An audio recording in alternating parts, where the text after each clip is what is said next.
ചേച്ചി നമസ്കാരം.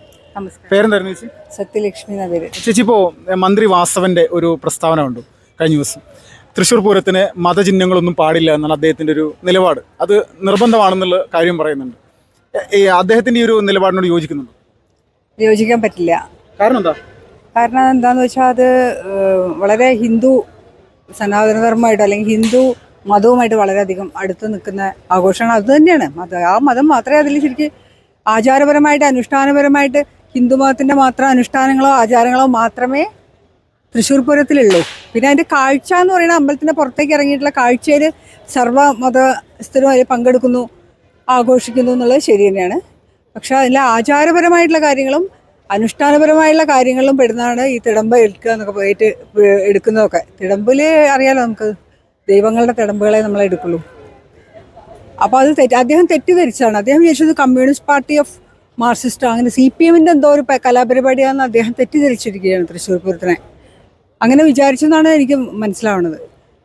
പിന്നെ അദ്ദേഹത്തിൻ്റെ പ്രസ്താവന ചെറുതായിട്ട് ഒന്ന് കറക്ഷൻ ഉണ്ടായത്, അത് വിട്ടുപോയത് ആൾക്ക് തെറ്റിപ്പോയതാണെന്ന് എനിക്ക് തോന്നുന്നത്. രണ്ട് വിധത്തിൽ ആൾ കറക്റ്റ് ചെയ്യായിരുന്നു. ഒന്ന്, ഈ പൂരത്തിൻ്റെ സമയത്ത് മതചിഹ്നങ്ങൾ ഉപയോഗിക്കരുത് എന്നല്ലായിരുന്നു പറയേണ്ടത്, ഹിന്ദു ചിഹ്നങ്ങൾ. കാരണം ഹിന്ദു ചിഹ്നങ്ങൾ മാത്രമേ വരുന്നുള്ളൂ, ഹിന്ദുക്കളെ സംബന്ധിക്കുന്ന ചിഹ്നങ്ങൾ മാത്രമേ വരുന്നുള്ളൂ. അപ്പോൾ പ്രസ്താവന ഒന്നുകിൽ ഹിന്ദു ചിഹ്നങ്ങൾ ഉപയോഗിക്കരുത് എന്നാക്കണമായിരുന്നു. കാരണം എന്താണെന്ന് വെച്ചാൽ വേറെയുള്ള മതങ്ങളുടെ പേര് അവിടെ പറഞ്ഞിരുന്നെങ്കിൽ അവിടെ ആ പെർട്ടിക്കുലർ സ്ഥലത്ത് പോയിട്ട് ഇപ്പോൾ ഞാൻ പള്ളിയുടെ മുന്നിൽ പോയിട്ട് നിങ്ങൾ പറയാണ്, ഈ മതത്തിന് പേര് ഞാൻ പറയുന്നില്ല, പള്ളികൾ രണ്ട് മതക്കാർക്കുണ്ട്, ക്രിസ്ത്യൻസിനും ഉണ്ട് മുസ്ലിംസിനും ഉണ്ടല്ലോ. അപ്പോൾ ഈ വിഭാഗത്തിലുള്ള ആൾക്കാരുടെ മതസ്ഥരുടെ അവരുടെ സ്ഥാപനങ്ങളുടെ അല്ലെങ്കിൽ അവരുടെ ദേവാലയങ്ങളുടെ മുന്നിൽ പോയി നിന്നിട്ട് മതചിഹ്നങ്ങൾ ഉപയോഗിക്കരുത് എന്ന് പറഞ്ഞാൽ പിന്നെ ബാക്കി ഉണ്ടാവില്ല എടുക്കാൻ. ഈ പറഞ്ഞ ആളെ മന്ത്രിയായാലും ശരി, തന്ത്രിയായാലും ശരി, ആരായാലും ശരി. അതുകൊണ്ട് അത് അദ്ദേഹം പറഞ്ഞില്ല, വളരെ സൂക്ഷിച്ചിട്ടാണ് പറഞ്ഞത്. പറഞ്ഞത് തെറ്റായിരുന്നു. ഹിന്ദു ചിഹ്നങ്ങൾ പാടില്ല എന്നായിരുന്നു അദ്ദേഹം പറയേണ്ടിയിരുന്നത്. കാരണം ഈ പൂരമായിട്ട് ബന്ധപ്പെട്ട ഹിന്ദു ചിഹ്നങ്ങൾ മാത്രമേ ഉള്ളൂ. അങ്ങനെയാണ് ഞാൻ മനസ്സിലാക്കിയുള്ളത്. കഴിഞ്ഞ വട്ടം ഈ രാമക്ഷേത്രത്തിന്റെ ഉദ്ഘാടന ചടങ്ങ് അല്ലെങ്കിൽ അത് പ്രതിഷ്ഠ എല്ലാം കഴിഞ്ഞതിന് ശേഷം തൃശ്ശൂർ പൂരത്തിന്റെ ഈ കുടമാറ്റ സമയത്ത് പ്രഭു ശ്രീരാമചന്ദ്രന്റെ പിക്ചറൊക്കെ കാണിച്ചിരുന്നു. അപ്പോൾ അതൊക്കെ വലിയ വിവാദമായി, സംഘപരിവാറിന്റെ കടന്നുകയറ്റമായിരുന്നു എന്നൊക്കെ പറഞ്ഞിട്ടുള്ള കുറേ കാര്യങ്ങളുണ്ടായിരുന്നു. അതിനോടൊക്കെ യോജിക്കാൻ പറ്റും? അല്ലെങ്കിൽ അങ്ങനെ ഒരു സാഹചര്യം, ആ ഒരു വിവാദം ഉണ്ടാക്കാനുള്ള ഒരു താല്പര്യമാണോ ഇങ്ങനെയുള്ള പ്രസ്താവനകളെ മുന്നിൽ നമുക്ക് കാണാൻ സാധിക്കുന്നത്? അതിന് സംഘപരിവാറുടെ സ്വന്തം അല്ലല്ലോ ശ്രീരാമൻ സംഘപരിവാറുകാരുടെ മാത്രമാണോ? അല്ല, ശ്രീരാമൻ മഹാവിഷ്ണുവിൻ്റെ അവതാരമൂർത്തിയായിട്ടുള്ള ഭഗവാനാണ്. ലോകത്ത് എവിടെ ഹിന്ദു ഉണ്ടെങ്കിലും ആരാധിക്കുന്ന ദൈവമാണ് ശ്രീരാമൻ. അപ്പോൾ ആ പറഞ്ഞത് തെറ്റാണ്. ഇദ്ദേഹത്തിൻ്റെ പ്രസ്താവനകൾ അല്ലെങ്കിൽ ഈ കമ്മ്യൂണിസ്റ്റ് പാർട്ടിയുമായിട്ട് ബന്ധപ്പെട്ടിട്ട് മന്ത്രിമാരും MP-മാരും MLA-മാരും ഒക്കെ പറയുന്ന പ്രസ്താവനകൾ പലപ്പോഴും ഹിന്ദു വിരുദ്ധമായിട്ടുള്ളതാണ്. നമ്മളത് ശ്രദ്ധിക്കുമ്പോൾ മനസ്സിലാവും. അവർക്ക് അറ്റാക്ക് ചെയ്യാൻ പറ്റുന്ന, ഏറ്റവും എളുപ്പത്തിൽ അറ്റാക്ക് ചെയ്യാൻ പറ്റുന്ന മതസമൂഹമാണ് ഹിന്ദുക്കൾ. കാരണം ഹിന്ദുക്കൾക്ക് ആ സനാതനധർമ്മ ബോധം, ആ സംസ്കാരം ഉള്ളിലുള്ളതുകൊണ്ട് അവർ ബഹളം ഉണ്ടാക്കില്ല, കടുത്ത പ്രതികരണങ്ങൾ അവരുടെ ഭാഗത്തുനിന്ന് ഉണ്ടാവില്ല. അവരത് അപ്പോൾ വളരെ സംയമനത്തോട് കൂടിയിട്ടാണ് കൈകാര്യം ചെയ്യുക. അതുകൊണ്ടാണ് അങ്ങനെയുള്ള പ്രസ്താവനകൾ വരുന്നത്. ഇത് ഇദ്ദേഹത്തിന് വേറൊരു രീതിയിൽ പറയായിരുന്നു വാസവൻ. എങ്ങനെ പറയായിരുന്നു? ഒരു പരിപാടികൾക്കും ഒരു മതചിഹ്നങ്ങളും ഉപയോഗിക്കാൻ പാടില്ല, ഒരു മത ആഘോഷത്തിനും ഒരു മതചിഹ്നങ്ങളും ഉപയോഗിക്കാൻ പാടില്ല എന്ന് പറയായിരുന്നു, അല്ലേ? ഹിന്ദുക്കൾക്ക് നേരെ മാത്രമുള്ള ഒരു പ്രതികരണമായി മാറിയല്ലേ? തീർച്ചയായിട്ടും ഇത് ഹിന്ദുക്കളെ മാത്രം ഫോക്കസ് ചെയ്തിട്ട് അതിൽ ഒരു പക്ഷേ ഈ തൃശ്ശൂരിലെ എല്ലാ സർവ്വമതസ്ഥരും ഒന്നിച്ച് ജീവിക്കുന്ന, വളരെ സന്തോഷത്തോടെ ജീവിക്കുന്ന, അല്ലെങ്കിൽ പൂരമൊക്കെ പള്ളിപ്പെരുന്നാളും ഒക്കെ ആസ്വദിച്ച് നീങ്ങുന്ന ഹിന്ദു, ക്രിസ്ത്യൻ, മുസ്ലിം മതവിഭാഗക്കാർക്ക് എല്ലാവർക്കും രോഷം ഉണ്ടാക്കുന്ന വിധത്തിലാണ് ഇദ്ദേഹത്തിൻ്റെ പ്രസ്താവന വന്നിട്ടുള്ളത്.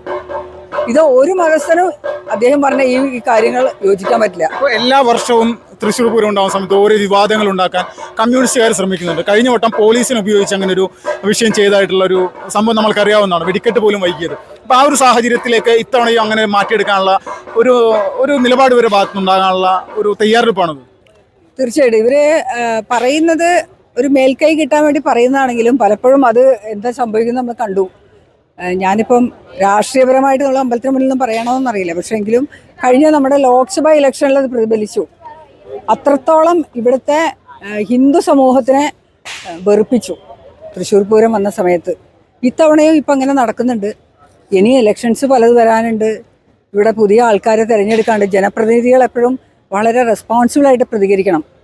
അവരെ ഭാഗത്തുനിന്ന് അങ്ങനെയുള്ള വിവാദപരമായിട്ടുള്ള പരാമർശങ്ങൾ ഉണ്ടാവാൻ പാടില്ല, മതനിന്ദ ഉണ്ടാവാൻ പാടില്ല. അവരെപ്പോഴും സംസാരിക്കുന്നത് മതേതരത്വം ഉള്ള പോലെ ആയിരിക്കണം സംസാരിക്കുന്നത്. അല്ലെങ്കിൽ മതേതരത്വം മാത്രമാണ് നമ്മുടെ കോൺസ്റ്റിറ്റ്യൂഷനിൽ പറഞ്ഞിട്ടുള്ളത്. അല്ലെ മതപരമായിട്ട് നമുക്കൊരു ജനപ്രതിനിധിക്ക് എന്നിട്ട് വച്ചെടുക്കാൻ പറ്റുമോ? ഇല്ല. അപ്പം ഇങ്ങനെയുള്ള പ്രസ്താവനകൾ പറഞ്ഞിട്ട് സ്വന്തം വില കുറയ്ക്കുകയാണ് ഈ മന്ത്രി ഇപ്പോൾ ചെയ്തിട്ടുള്ളത്. അതാണ് എൻ്റെ അഭിപ്രായം. ചേട്ടാ നമസ്കാരം. നമസ്കാരം. ചേട്ടാ, ഇപ്പോൾ നമ്മുടെ മന്ത്രി വാസവൻ, ദേവസ്വം മന്ത്രി വാസവൻ പറഞ്ഞിരിക്കുന്ന ഒരു നിലപാടുണ്ട്. തൃശ്ശൂർ പൂരത്തിന് മതചിഹ്നങ്ങളൊന്നും പാടില്ല എന്നുള്ളൊരു നിലപാട് പറഞ്ഞിട്ടുണ്ട്. എന്താണ് അഭിപ്രായം തൃശ്ശൂർക്കാരൻ എന്നുള്ള നിലയിൽ? ഞാനൊരു തൃശ്ശൂർക്കാരൻ എന്ന നിലയ്ക്ക് തൃശ്ശൂർ പൂരം ഏറെ പഴക്കം ചെന്ന ഒരു പാരമ്പര്യമുള്ള 200 വർഷത്തിൽ മീതെ പാരമ്പര്യമുള്ള ഈ പൂരത്തിന് മതചിഹ്നം അല്ലെങ്കിൽ എന്താ ഒരു ചിഹ്നം എന്നുള്ളത് ഞങ്ങൾക്ക് മനസ്സിലാവുന്നുണ്ട്. കാരണം ചിഹ്നം എന്ന് പറയുമ്പോൾ തെരഞ്ഞെടുപ്പുമായി ബന്ധപ്പെട്ട് തെരഞ്ഞെടുപ്പ് കാലഘട്ടങ്ങളിലാണ് ഞാൻ കേട്ടിട്ടുള്ളത് ചിഹ്നം എന്നുള്ളത്, അടയാളം ചിഹ്നമെന്ന്. പക്ഷേ നമ്മളിവിടെ പൂരത്തിന് ഭഗവതിയെയും ഭഗവാന്മാരെയും അയ്യപ്പനെയും കൃഷ്ണനെയും അങ്ങനെ പല നമ്മൾ ആരാധിക്കുന്ന നമ്മുടെ മനസ്സിൽ നെഞ്ചിലേറ്റുന്ന അത്തരം ആളുകളെയാണ്, അത്തരം ഭഗവതി ഭഗവാന്മാരെയാണ് തിടമ്പേറ്റി നിൽക്കുന്ന നമ്മുടെ ആനകളുടെ പുറത്ത് ഏറ്റി വരവേൽക്കുന്നത്, ജനങ്ങൾ കാണുന്നത്. അതാണ് ഹൈന്ദവൻ്റെ ആചാര അനുഷ്ഠാനങ്ങളിൽ ഉറച്ചു നിന്നുകൊണ്ടാണ് തൃശ്ശൂർ പൂരമുള്ള ആ ചടങ്ങുകൾ ഇവിടെ ഭംഗിയായി നടക്കുന്നത്. അതിനെ എങ്ങനെ ഒരു ചിഹ്നമായി കാണുന്നു വാസൻ എന്നുള്ളതാണ് ഒരു തൃശ്ശൂർക്കാരൻ എന്ന നിലയ്ക്ക് ഞങ്ങൾക്ക് ചോദിക്കാനുള്ളത്. കാരണം തൃശ്ശൂർക്കാരുടെ മാത്രം പൂരമല്ല, ലോകം മുഴുവൻ അറിയപ്പെടുന്ന ഈ സാംസ്കാരിക നഗരത്തിൽ എല്ലാ വിഭാഗം ആളുകൾ ജാതി മത ചിന്തകൾക്ക് അതീതമായി കൊണ്ട് വിവിധ പ്രദേശങ്ങളിൽ നിന്ന് എത്തിച്ചേരുന്ന ആളുകളാണ് ഇവിടെ തൃശ്ശൂർ.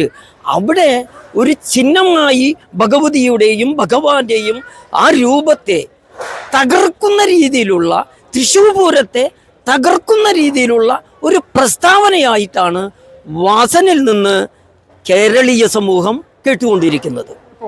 അടിസ്ഥാനപരമായിട്ട് തൃശ്ശൂർക്കാർ ഏറ്റവും വലിയ രീതിയിൽ പൂരം അല്ലെങ്കിൽ ഈ പൂരപ്രേമം എന്നുള്ള സംഭവത്തിൽ വിഷമിച്ച ഒരു വർഷമായിരുന്നു കഴിഞ്ഞ വട്ടത്തിൽ.